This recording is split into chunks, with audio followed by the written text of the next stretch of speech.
Hello বন্ধুরা, কেমন আছেন আপনারা সবাই? আশা করি সবাই খুব ভালো আছেন। আজকে আমি আপনাদের সম্পূর্ণ ভিন্নরূপী একটি ইউনিক মুভি রিভিউ করে দেখাবো, যেটাতে হালকা পাতলা ভয়ের ঝলকানিও আছে। তো মুভিটির নাম ইউনিকর্ন এবং এই মুভিটি 2025 সালে রিলিজ পেয়েছিল। মুভিটির শুরুতেই আমরা রাইটলি নামে একজন মেয়েকে দেখতে পাই, যে তার পিতা এলিয়েটের সাথে বিমানে চড়ে ভ্রমণে বেরিয়েছিল। যখন তাদের প্লেন ল্যান্ড করে তখন তারা গাড়ি নিয়ে তাদের বসের বাড়িতে যেতে থাকে, কারণ তাদের এই ট্যুরের প্ল্যানটা এইভাবে সাজানো হয়েছিল যে তারা বিমান থেকে নেমে তার বসের বাড়িতে যাবে, কেননা তার বসের ক্যান্সার ছিল। রাস্তায় যাওয়ার সময় আমরা দেখতে পাই এলিয়টের শরীরে অ্যালার্জি আছে। এরপর আমরা পাহাড়ের ভিতর একটি গুহা দেখতে পাই এবং সেখান থেকে অদ্ভুত আওয়াজ আসছিল। এরপর এলিয়টের ফোনে তার বসের কল আসে এবং কথা বলতে বলতেই তারা নেটওয়ার্ক কভারেজের বাইরে চলে যায়। এরপর গাড়িটি বেসামাল অবস্থায় একটি ছোট ইউনিকর্নের বাচ্চার সাথে অ্যাক্সিডেন্ট করে। এলিয়ট এবং তার মেয়ে যখন গাড়ি থেকে নেমে বাইরে বেরিয়ে আসে তখন তারা দেখতে পায় সেই ছোট্ট প্রাণীটি খুবই জখম হয়ে আছে। ব্রাইটলি সেই ইউনিকর্নের বাচ্চার কাছে যায় এবং বাচ্চাটিকে দেখে সে অবাক হয়ে যায়, কেননা সে এর পূর্বে কখনোই এরকম কিছু দেখেনি। ইউনিকর্নের বাচ্চাটির যে রক্ত ছিল সেটা পার্পল কালারের ছিল এবং এটা দেখে সবাই খুব অবাক হয়ে যেতে থাকে। এরপরেই সেই বাচ্চাটির শিং আলোতে ঝলমল করতে থাকে এবং এটা দেখে ব্রাইটলি যখন তার শিং ধরতে যাবে তখনই ব্রাইটলির একটি আশ্চর্যজনক ভীষণ হয় এবং সে পুরো মহাবিশ্ব এবং ব্রহ্মাণ্ড দেখতে থাকে। তখনও এলিয়ট ওই বাচ্চাটির মাথায় খুব জোরে আঘাত করে এবং তাকে মেরে ফেলে। এসব দেখে ব্রাইটলি তার বাবাকে বলে, বাবা এটা তুমি কি করলে? তখন তার বাবা তাকে জানায়, এভাবে বাচ্চাটি ধুকে ধুকে মরার চেয়ে তাকে একবারে মৃত্যু দিয়ে তাকে মুক্তি করে দিলাম। তারা তখন সেই ইউনিকর্নের বাচ্চাটিকে তাদের গাড়িতে তুলে তাদের বসের বাড়িতে চলে যায় এবং তার বস খুবই বড় সড়ো একটি বাড়িতে থাকতো। তাদের বসের বাড়িতে অনেকগুলো চাকর ছিল এবং তাদের ছেলে মেয়েরা ছিল। এরপর তারা তার বসের অবস্থা দেখে খুবই দুঃখী হয় এবং তাকে জিজ্ঞেস করে যে আপনার অবস্থা এখন কেমন আছে। এরপর সে ব্রাইটলিকে বলে, তোমার মুখে রক্ত লেগে আছে, এবং ব্রাইটলি ওয়াশরুমের খোঁজ করার জন্য রুম থেকে বেরিয়ে যায় এবং সে যখন তার রক্ত পরিষ্কার করছিল তখন সে বুঝতে পারে এটা আসলে সেই ইউনিকর্নের বাচ্চাটির রক্ত ছিল এবং সেই রক্তটি অটোমেটিক্যালি সেখান থেকে গায়েব হয়ে যায়। এদিকে এলিয়ট তার বসের সাথে বসে তার প্রপার্টির কাগজগুলো রেডি করছিল, কারণ এলিয়ট ছিল মূলত একজন উকিল। এদিকে এলিয়ট খেয়াল করে চশমা পরা অবস্থায় সে ঝাপসা দেখছে, কিন্তু চশমাটি খুলে ফেলার পরে সে সবকিছু ক্লিয়ার দেখছে, তার মানে হয়তোবা তার চোখের সমস্যার সমাধান হয়ে গিয়েছে। এদিকে ব্রাইটলির শরীরে যে ব্রণগুলো ছিল সেগুলোও গায়েব হয়ে যায় অটোমেটিক্যালি। পেপার পড়ে জানা যায় তার বস আসলে তার ছেলে মেয়ে এবং স্ত্রীর নামে সকল সয় সম্পত্তিগুলো লিখে দিয়েছে। এরপর ব্রাইটলি নিচে আসে এবং তার পিতাকে বলে, আমরা এখান থেকে বাড়িতে চলে যাব, কারণ এখানে আমার কোনো কিছুই ঠিক মনে হচ্ছে না। কিন্তু এলিয়ট তাকে জানায় সে এখানে আসলে তার বসের কাজ করার জন্য এসেছে এবং এসব জিনিস নেওয়ার চিন্তাভাবনা না করার জন্য, কারণ ইউনিকর্নের বাচ্চাটি মারা গিয়েছে এবং সে সেখান থেকে কোথাও যেতে পারবে না।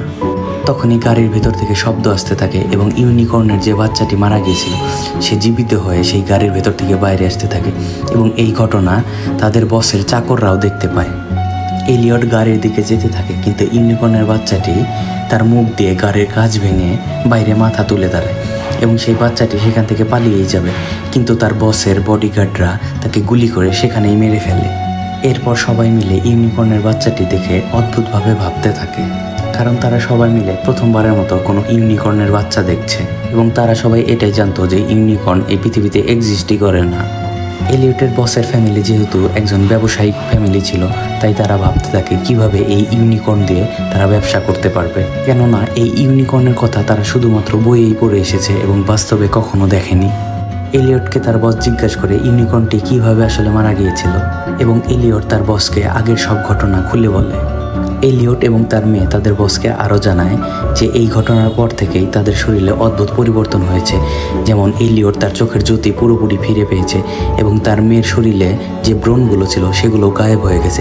অর্থাৎ এই ক্রিচারের ভিতর কিছু অদ্ভুত ক্ষমতা আছে মানুষের শরীরকে হিল করার জন্যে, এবং তারা এটা ভাবতে থাকে এর মাধ্যমেই তার শরীরে যে ক্যান্সার আছে হয়তোবা এটাও ঠিক করা যেতে পারে। এবং তার বস সিদ্ধান্ত নেয় সে বড় বড় ডাক্তারদের সেখানে ডাকবে এবং এই ক্রিচারের সাহায্যে তার ক্যান্সারের চিকিৎসা করাবে। তখন সবাই মিলে সেই ক্রিচারটিকে তাদের কাছে রেখে দেয়। এরপর রাত নামলে এলিয়ট তার মেয়ের কাছে যায় এবং তার মেয়ে তাকে জানায় সেই ক্রিচারটির সাথে সবার এরকম করা মোটেও উচিত হচ্ছে না। কিন্তু এলিয়ট তার মেয়েকে জানায় তার বস যদি তার ক্যান্সার থেকে মুক্তি পেয়ে যায় এই ক্রিচারটির কারণে, তাহলে তারও অনেক শেয়ার পাওয়া যাবে এবং তারা আরও বড় লোক হয়ে যাবে। এবং মেয়েটি তার বাবাকে জানায় যখন সে সেই ক্রিচারটির শিং ধরেছিল তখন সে তার মাকে দেখতে পেয়েছিল এবং তার মাও তার মতোই শক্তিশালী ছিল, কিন্তু তার বাবা তার কোনো কথাই শুনছিল না, যার জন্য সে তার বাবাকে বাইরে পাঠিয়ে দেয়। এরপর ব্রাইটলি তার মায়ের ছবি দেখতে থাকে এবং অদ্ভুতভাবে তার মায়ের ছবির ভিতরেও একটি ইউনিকর্নের স্ট্যাচু ছিল। এরপর তার বাবা বাইরে এসে দেখতে পায় একটি লোক সুইমিং পুলে গোসল করছে এবং সে সেই লোকটিকে জানায় খুব দ্রুতই তারা বড় লোক হতে যাচ্ছে। তখনই সে হঠাৎ করে জঙ্গলের ভিতর থেকে অদ্ভুত এক ধরনের শব্দ শুনতে পায়। এটা শুনে সে ভয় পেয়ে ঘরের ভিতরে চলে যায়।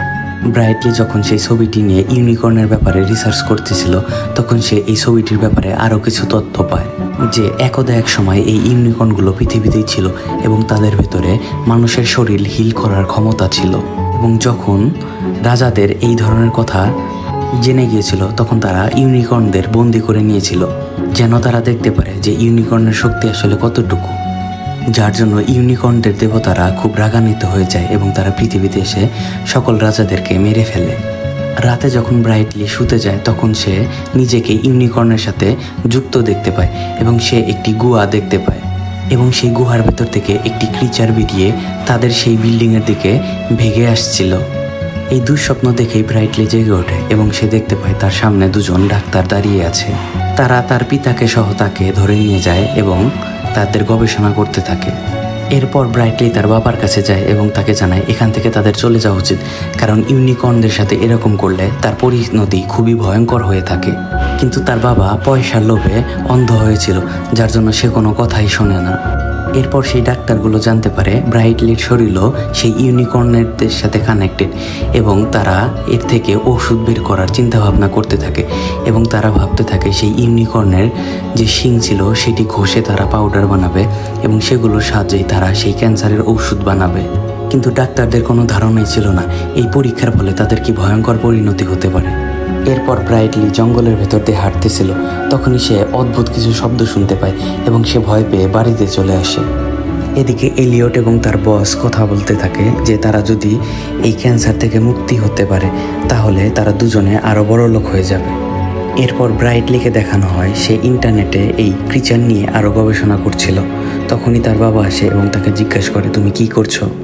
এরপর এলিয়টের বসের ছেলে দেখতে পায় তার বাবা মোটামুটি ঠিক হয়ে গিয়েছে এবং সে এখন নিজের পায়ে হাঁটতে পারছে, এছাড়াও তাকে অনেক শক্তি সামর্থ্যবান লাগছে এবং হয়তোবা এটা সেই ক্রিচারের শিংয়ের তৈরি ঔষধের ফলে সম্ভব হয়েছে।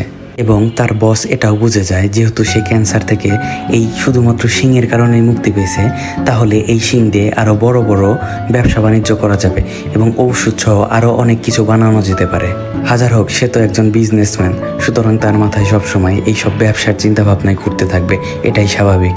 এরপর সে একের পর এক বড় বড় বিজনেসম্যানদের ফোন করতে থাকে এবং সবাইকে বলতে থাকে তার কাছে ক্যান্সার নিরামূল করার ঔষধ আছে এবং তারা যদি সেগুলো কিনতে চায় তারা যেন অতি শীঘ্র তার সাথে যোগাযোগ করে। এমনকি তারা সেই বিজনেস পার্টনারদের সাথে টাকার পরিমাপও সেট করে নেয়।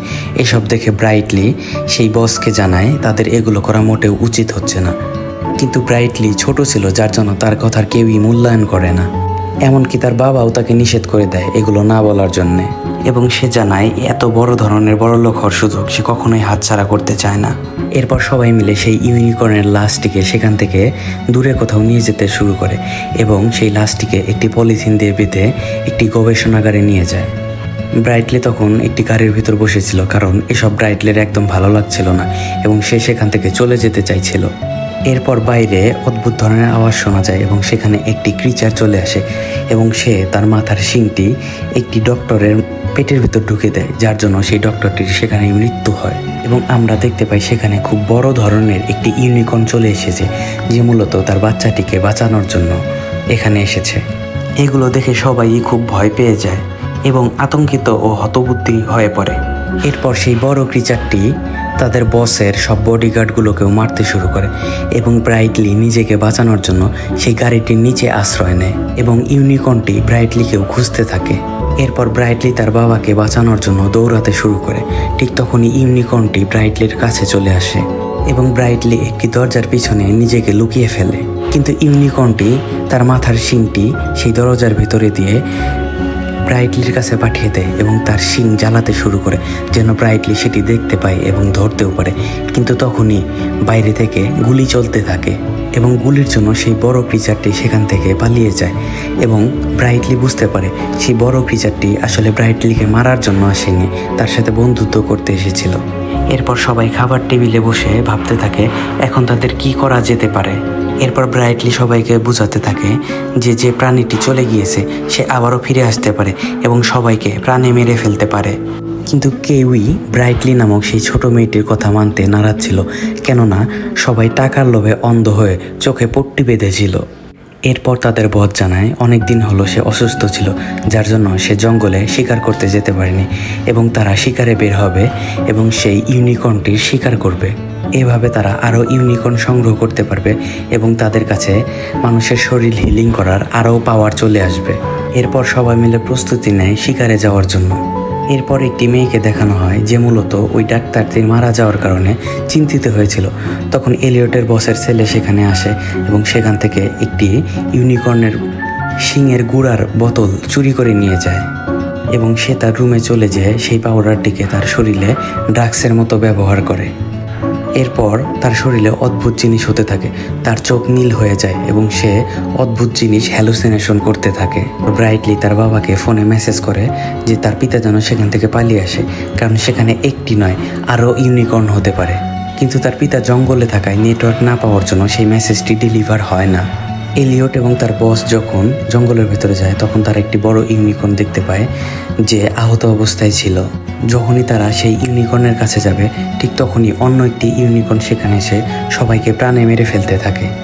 এই দৃশ্য দেখে এলিয়ট এবং তার বস সেখান থেকে পালাতে শুরু করে এবং তারা বাড়ির ভেতরে চলে আসে এবং ইউনিকর্নটিও তাদের পিছু করতে করতে তাদের বাড়ির ভেতরে চলে আসে। তার বস ঠিকমতো পালাতে পারে না, যার জন্য দুটো ইউনিকর্ন তাকে ঘিরে ধরে এবং ইউনিকর্ন তার মাথার শিং সেই বসের শরীরে ঢুকিয়ে দেয় এবং তার সেখানেই মৃত্যু হয়ে যায়। এরপর সবাই মিলে ভাবতে থাকে এরপর তাদের কি করা উচিত। এরপর ব্রাইটলি বলে সেই ইউনিকর্নটির আসলে তার বাচ্চাকে প্রয়োজন, যার শিং কেটে তারা একটি বাক্সে বন্দি করে রেখেছে। এরপর তারা ফোন করে বাইরে থেকে গাড়ি নিয়ে আসে, যার জন্য তারা সেখান থেকে পালাতে সক্ষম হবে এবং কিছু মানুষ ইউনিকর্নের লাশটি নিয়ে বাইরে যায় যেন বড় দুটি ইউনিকর্ন এসে তাকে নিয়ে যেতে পারে এবং সেই ইউনিকর্নটির শিংয়ের একটি অংশ তারা এলিয়টকে দিয়ে দেয় যেন এলিয়ট সেটিকে নিজের কাছে রেখে সেখান থেকে পালাতে পারে। এরপর একটি ডক্টর সেই মৃত ইউনিকর্নটিকে বাইরে নিয়ে গেলে তার মাতা পিতা দেখতে পায় সেখানে সেই শিংটি নেই, যার জন্য তারা সেই ডাক্তারটির উপর সেখানে আক্রমণ করে দেয়। এখন জীবিত লোকগুলো সিদ্ধান্ত নেয় বাঁচার জন্য তাদের কি করা উচিত। এরপর এই বাড়ির ভেতর হঠাৎ করে একটি ইউনিকর্ন ঢুকে পড়ে এবং সে সেই বসের স্ত্রীটিকে মেরে ফেলে। তার ছেলে পাশে দাঁড়িয়ে থেকে এগুলো দেখতে থাকে, কিন্তু তার করার কিছুই ছিল না। অন্য ইউনিকর্নটিও এরপরে ঘরের ভিতরে চলে আসে। এরপর সেই ইউনিকর্নটি এলিয়টের কাছে যায়, কেননা এলিয়টের কাছেই সেই শিংয়ের অংশটুকু আছে। এলিয়ট দৌড়াতে শুরু করে সেই বাড়িটির থেকে দূরে, যাতে তার মেয়ে নিরাপদ থাকতে পারে এবং এলিয়ট জঙ্গলের ভিতরে চলে যায়। এরপর ব্রাইটলিকে দেখানো হয় সে বাইরে ছিল এবং ব্রাইটলির কাছে একটি ইউনিকর্ন চলে আসে এবং সেই ইউনিকর্নটি ব্রাইটলির কাছ থেকে আদর নিতে শুরু করে, কারণ ব্রাইটলির মন খুবই ভালো ছিল এবং দয়ালু ছিল।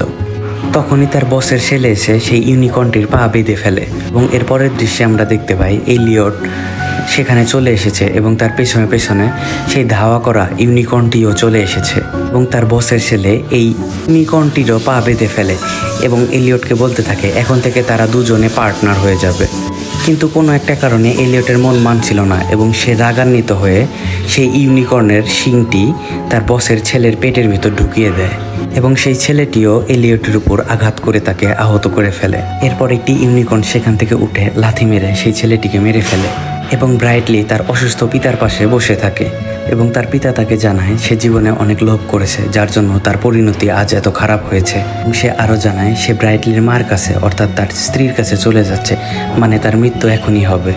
এরপর একটি ইউনিকর্ন এলিয়টের শরীরটিকে টেনে নিয়ে সেই ছেলেটির উপরে রাখে এবং সেই ভাঙা শিংটি তারা জাদু বলের মাধ্যমে আবারও জোড়া লাগিয়ে দেয় এবং ইউনিকর্ন জাদুর সাহায্যে এলিয়টকে আবারও জীবিত করে তোলে। এটা দেখে ব্রাইটলি খুবই খুশি হয় এবং তাকে জড়িয়ে ধরে। তারপর সেখান থেকে সেই ক্রিয়েচারগুলো চলে যেতে থাকে এবং একটু পরে সেখানে পুলিশ চলে আসে এবং তারা ভাবে এলিয়ট এবং তার মেয়ে মিলেই হয়তোবা এই খুনগুলো করেছে। এরপর সেই তিনজন ইউনিকর্নকে আবারও দেখানো হয়, তারা পুলিশের গাড়ির পিছনে দৌড়িয়ে আসতেছিল এবং তারা সেই পুলিশের গাড়িতে আক্রমণ করে দেয় এলিয়ট এবং তার মেয়েকে বাঁচানোর জন্য এবং মুভিটি এখানেই শেষ হয়ে যায়। তো বন্ধুরা, কেমন লাগলো আমার আজকের মুভির এক্সপ্লেনেশন? প্লিজ সবাই কমেন্ট করে জানাবেন আর সবাই খুব ভালো থাকবেন। ধন্যবাদ সবাইকে।